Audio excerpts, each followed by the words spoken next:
Unauthorized किंवा ज्या eligible नव्हत्या अशा लाडक्यांचा डेटा तुमच्या डिपार्टमेंट थ्रू आला होता आणि त्या काहीतरी 21 लाख लाडक्या इलिजिबल नाही अशा स्वरूपाचा डेटा आला.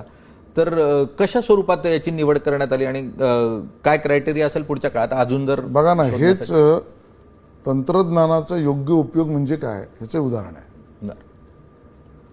जी पात्र आहेत त्यांना मिळालं पाहिजे, जे अपात्र आहेत त्यांनी करदात्यांचा पैसा बुडवला जाऊ नये का अपव्यय होऊ नये. सरकारचीच भूमिका आहे.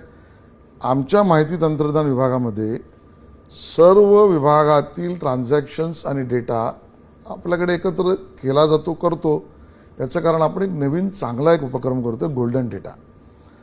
येणाऱ्या काळामध्ये सोन्यापेक्षाही ज्याला भाव असेल, भाव म्हणजे मी कर्तृत्व अर्थाने म्हणतोय, तो म्हणजे डेटा आहे. अगदी खरं. आणि मग तो डेटा जर प्युअर असेल तर तो सोन्याहूनही पिवळा आहे.